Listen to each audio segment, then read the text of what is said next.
Hi, this is Shawnee Lavender, the Conscious Moms Coach, and today I'm going to be doing part two of the video series that I began recently about when our children are whining or are clinging to us, and especially when we are not enjoying the whining or the clinging. So in the first part of this series, I spoke about why our children do that. What are the predominant motivations behind that behavior. And it's not what many of us think. So I explained that. So if you haven't seen that, go back and watch video one. And it's on Shawnee Lavender Parent Coaching on Facebook, or you can also find it on my YouTube channel. So watch that. In a nutshell, though, just in case you're not going to go watch that real quick before you jump back over here, the key factors in our children behaving in those ways are feelings within them of powerlessness or a lack of confidence or self-assurance. So basically, think about it. I mean, it's sort of the way they both tend to be experienced by us when our children whine, when they're like, it's that sense of smallness, right? They're like, oh, I need you, mom. I need you, dad. So that is literally like what's going on inside of them. So keep that in mind. And so what I told you I would tell you, and that what I'm going to tell you today in today's video, is what you can do to help your children move through those behaviors, not so much in the moment.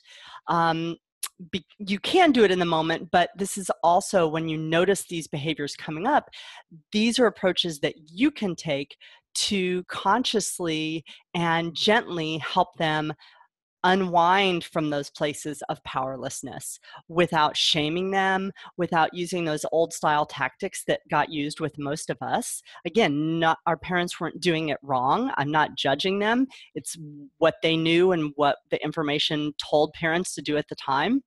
But it was often the things about, use your big girl voice, or, I can't hear you. I don't hear that voice. So those things tend to be what we fall back on because it's what we experienced in our own childhood. And so don't do those things. I'm not going to judge you yet. Don't do those things. And instead, I'm going to give you two specific strategies that you can use, two tools to use that are going to be more aligned with your peaceful parenting intentions, and they're going to be supporting your children so they don't need to engage in the whining and the clinging as often. Okay, so I know you're ready for these because none of us like these whiny and clingy times. So the first one, they're both related because they are playful approaches. The first one, though, is to engage your child in role reversal power plays. And so just a couple examples of those, and then I'll give a specific example. So what I mean by role reversal is they are the adult. You are the child. Or you, and this is where I'm going to give you this real specific, or you are this very hyper confident adult. You know everything, and you just, there's basically nothing you can't do. And what you're doing with both of these games with your children is you are helping them tap back into their own inner power because they have it. They just lost it or they're disconnected from it. So it's not something, now all of us, and especially when we're children, we do need boosting and building of that inner confidence. So yeah, when we're really little, we have less of it generally, although sometimes we have that irrational childhood confidence, I could do anything. So we have that, but that genuine, like, I really believe in myself, I know I can do this. Some of us need that built up. In general, though, what this game is about is helping your child reconnect to that within themselves. So let me give you this example of this hyper-confident adult. So this game is really about you being this over the top, again, I can do anything. I'm so amazing. And you want to specifically engage your child with something that you're going to actually mess up. So the ones I like to do might be things like hide and seek. It might be things like chase. It might be things depending on your level of physical comfort. It might be a thing like, doing cartwheels or somersaults, or it could be singing or dancing. It's something where you are basically going to proclaim, I can do this thing so well. I'm just the most amazing. And I really like to do things mostly that are going to engage your children. So the cartwheel somersaults, that can be fun. The singing thing can be fun, but those don't tend to engage your children as much. So you want to really ideally do something like the hide and seek, like the chase. So what you would do in this instance was, let's say you've decided you are going to do the hide and seek. So you might come into it and be like, I am the world's best, hider. So you can start off being the hider. Okay, I'm the world's best hider. Nobody has ever found me in less than 5 minutes because I am so amazing. Most people, they're so surprised because I'm probably like the best ever. So you're hamming it up. You're really being, yes, yes, yes, I'm the best.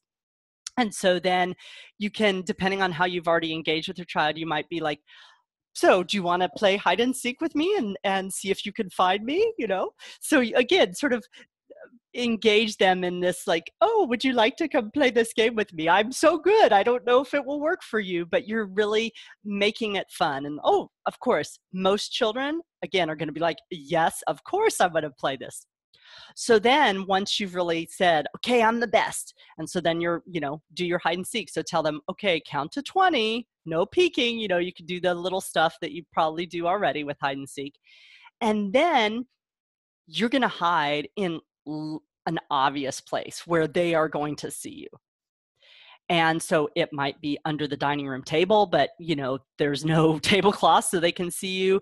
It might be just standing in a corner, nothing in front of you or whatever. It could be standing behind a door where, you're breathing heavily or whatever. It's like where it's obvious and they're going to find you. Then when they do find you, you are shocked and amazed. Oh my goodness, wait a minute, that was only 30 seconds. Whatever it is where you are just dumbfounded and dumbstruck that, oh, wait a minute, I was the most amazing hider ever. And maybe you do it a second time. Maybe you're like, oh, well, I wasn't really hiding that time. Depends. But most likely you're going to see them like laughing, getting excited, like, I found you. And so depending on how much time you have, where they're at with it and all that, you can do it a second time.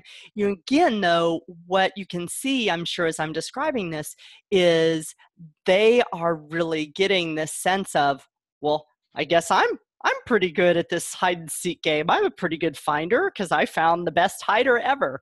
And at one level, they may know it's a game, like, oh, okay, mom didn't really hide real well. But that's not the point. The point is, one, you're laughing and having fun. Two, they are having that sense of mastery. And they're like, oh, hey, I found you. Cool. So they're regaining that sense of like, look, I can do things. So that's what you're going for. That's the bottom line. It's about being playful. It's about being light. It's about giving them those opportunities to feel that inner sense of, wow, yeah, I am capable. I can do things. Look at me go. So that's what you're doing. And again, the more you sell it up front as you're this amazing, skill person at whatever you're going to do with them, not being able to be caught, then they have that sense of like, yay, big win. I just beat caught the fastest chase player ever, whatever it is. So that's the first game, role reversal, power plays. So help them engage and remind themselves of their power. The second game, and this may seem counterintuitive, the second game, though, is to play baby with your child. So this is about literally letting them be the baby. They can be the infant baby, still arms held, swaddled, cradled baby. And this is about, in a very loving, gentle, attentive, joyous way. This is not pretending they were a baby on those nights where you're so tired and you're like, oh my gosh, if I just didn't have to change this diaper or nurse them or feed them or get up with them. It's not that. It's that time when you just were so blissfully in love with, oh, I get to change, my baby's diaper, or I get to, be with this child all the time. That's the energy you want to convey. And so for this, what you're helping them reconnect with here is that inner assurance. So it's less confident, like I can do this.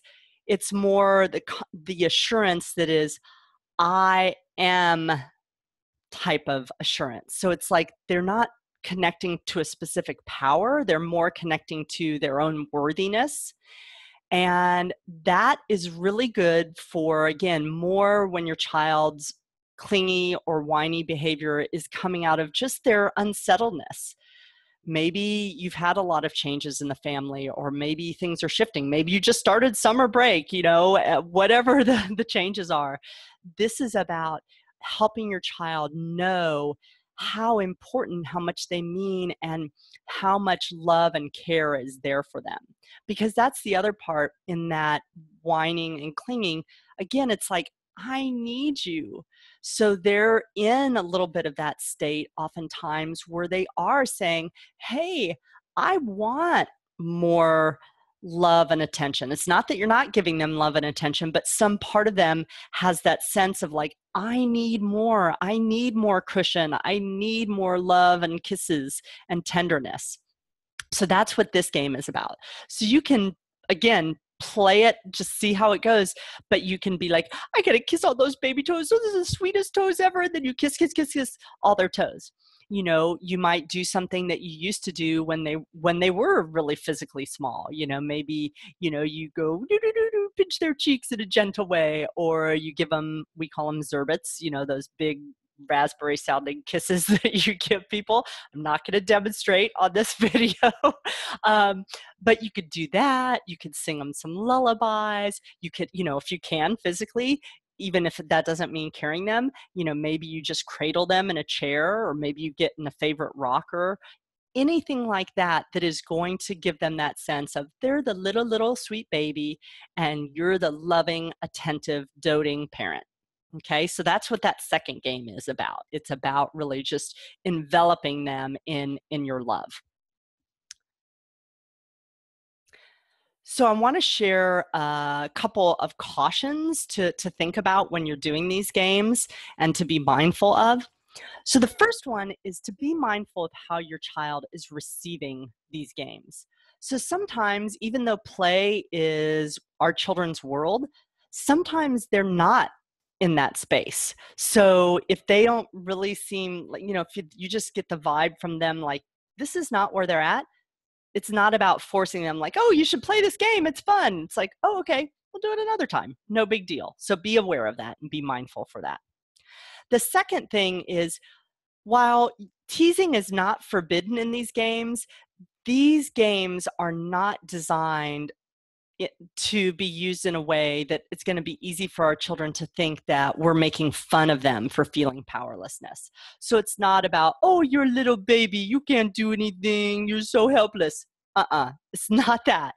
It's, oh, you're a little baby, I love you so much, let me care for you, sweet, sweet baby of mine. It's that different, it's not, I'm doing it because you're so inept. That's not what that game is. It's I'm loving on you because I love you so much and I want to be with you and I want to care for you.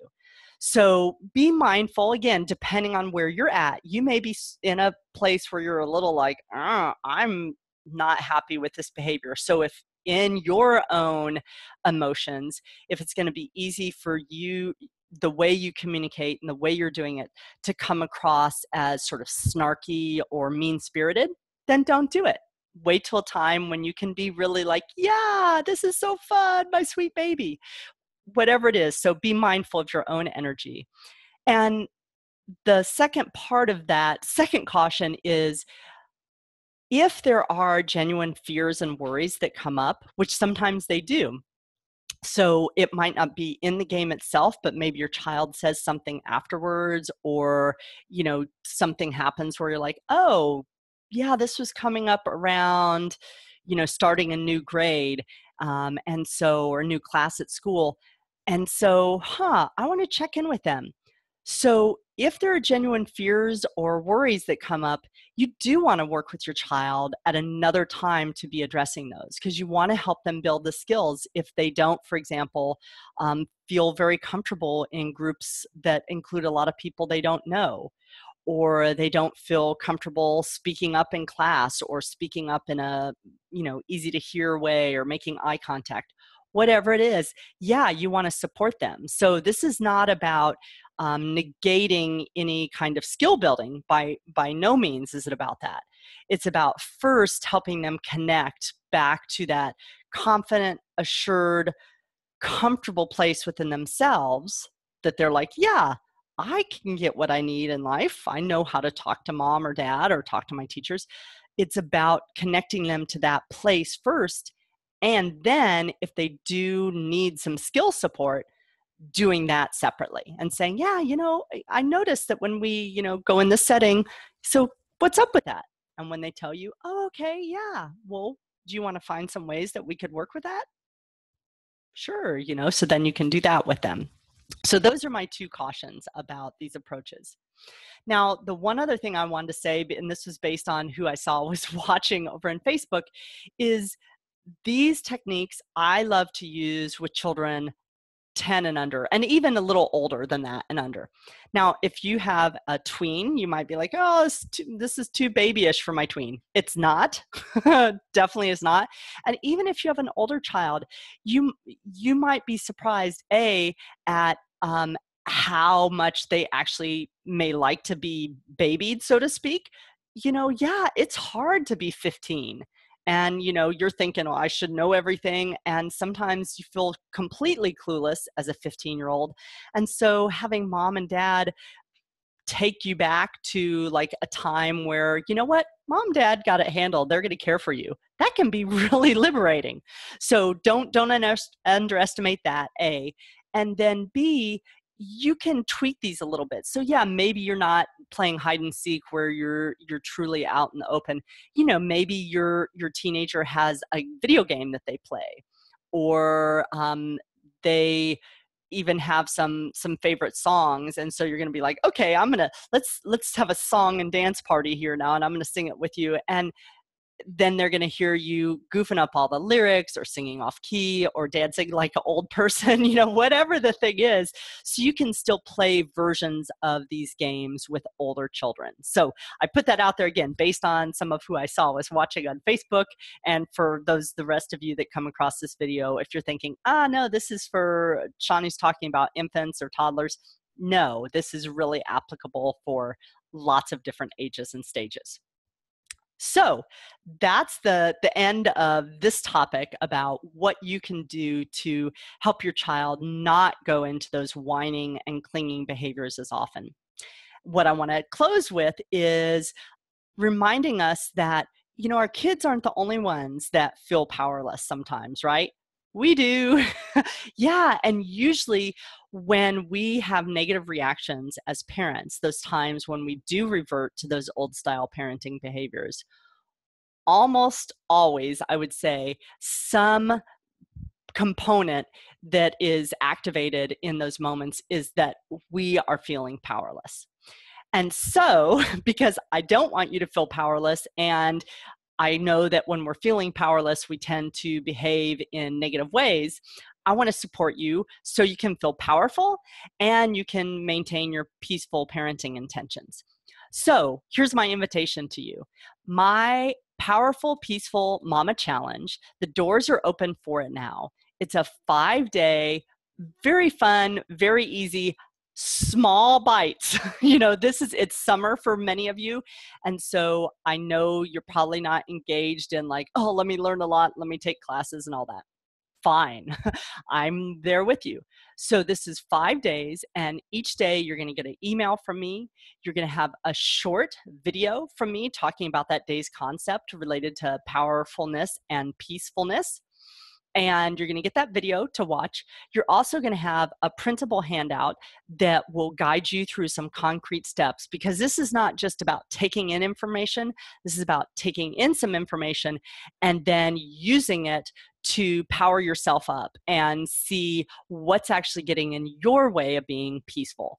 Because you and me are not exactly the same. We have similarities, but this is going to be you having the tools that you need to figure out what do you do that is getting you off track with how you want to be as a powerful and peaceful parent. So it's a lovely, lovely program. This is my third year of running the program, and nearly 400 moms from around the world have participated so far. And I get lots of amazing feedback about things being life-changing and game-changing and just, revelatory in so many ways. So the link is in the description for this video somewhere.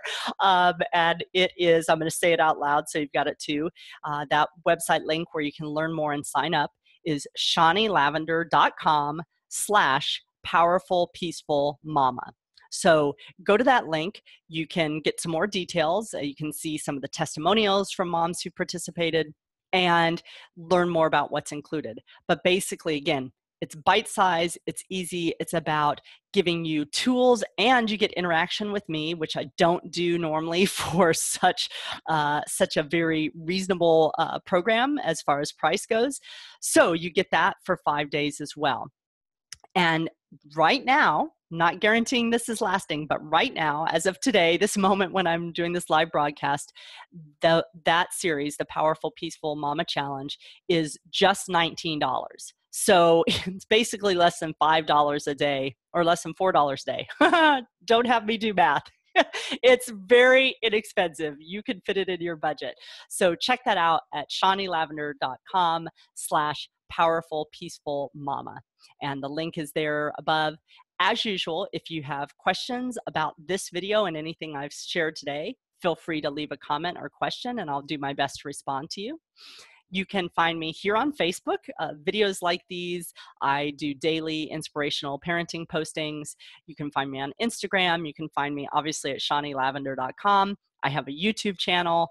And also I have my Facebook group, the Conscious Moms Circle. So if you want to engage with me, interact with me, you can find me all of those places. And I would love to support you in your conscious parenting journey. So please reach out if I can do that for you, or if you have any questions or comments. I'll look forward to talking with you via video again soon. Hope you've enjoyed this video, and I'll look forward to hearing from you also as part of the Powerful Peaceful Mama Challenge.